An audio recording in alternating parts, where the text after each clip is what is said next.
माँ। अरे क्या माँ माँ कर रहा है, बकरी का बच्चा है क्या?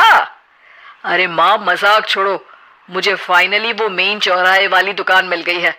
अब देखना, आपका बेटा दुगनी स्पीड से पैसा कमाएगा। ओफो, ये क्या? मेरी ऑनलाइन मेकअप क्लास चल रही है। इतनी जोर से क्यों बोल रहे हो आप दोनों? अरे मेरी धर्म पत्नी जी, मेकअप क्लास बाद में करना, वो चौराहे वाली दुकान मिल गई है हमको। अरे वाह, रुको मैं अपनी माँ को फोन लगाकर बता देती हूँ। अरे मैं भी अपने रिश्तेदारों को बता देती हूँ, कितनी खुशी की बात है।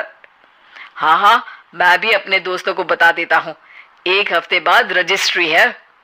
बस घर में खुशी का मौका था। उन तीनों ने अपने अपने फोन उठाए और लोगों में बात फैलाना शुरू कर दिया। और रही सही कसर श्वेता बहू ने अपने पड़ोस में सबको बताकर कर दी। अरे वर्मा आंटी, अब हम भी जल्दी कार ले लेंगे, घर का रेनोवेशन होगा और ठाट से रहेंगे हम भी। अरे ऐसा क्या हुआ? लॉटरी बाटरी लग गई है क्या? अरे इस बार चौराहे वाली मॉल में हमको भी दुकान मिल गई है, दुकान नंबर 21, जो एकदम चौराहे पर है। अब ग्राहक बढ़ेंगे तो आमदनी भी बढ़ेगी ही ना। अरे वाह, कितनी खुशी की बात है। मैं बहुत खुश हूँ तुम्हें इतना खुश देख के। बाकी एक बात कहूँ, सबको मत बताते फिरना, किसी की नजर लग जाएगी तो खुशी की खबर वापस लौट जाएगी।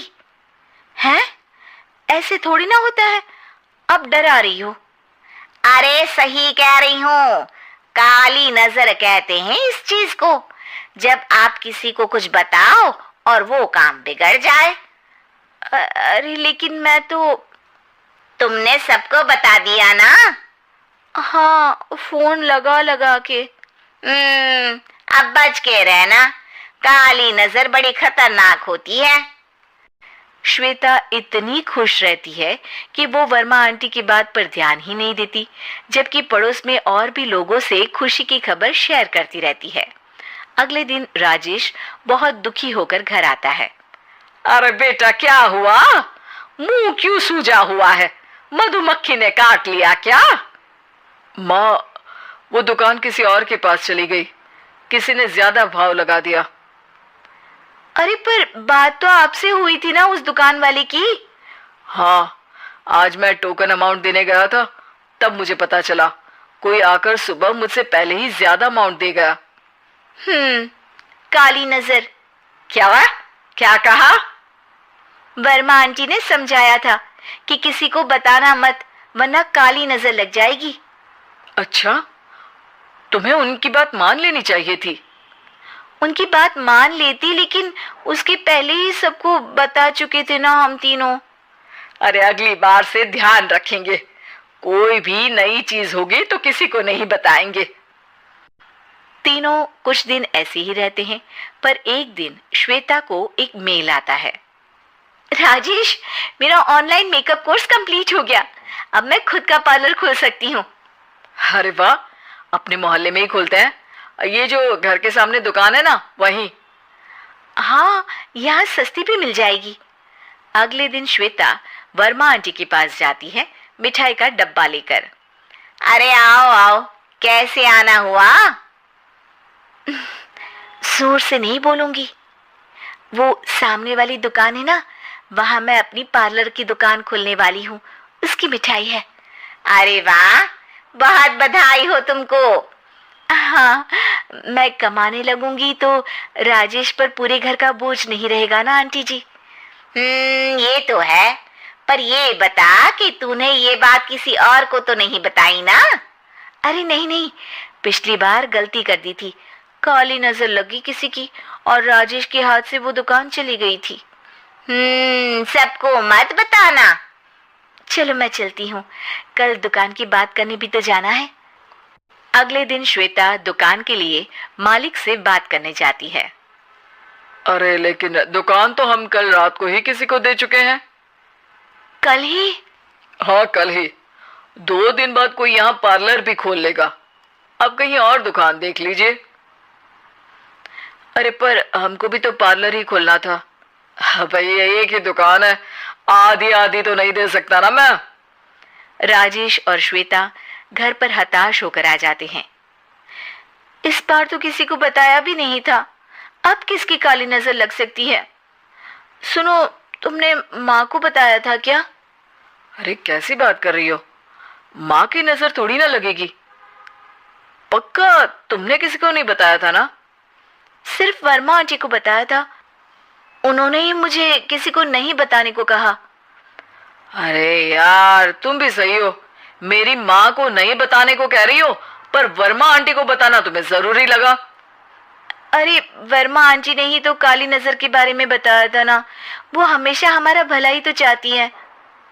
मेरी माँ भी हमारा भला ही चाहती है।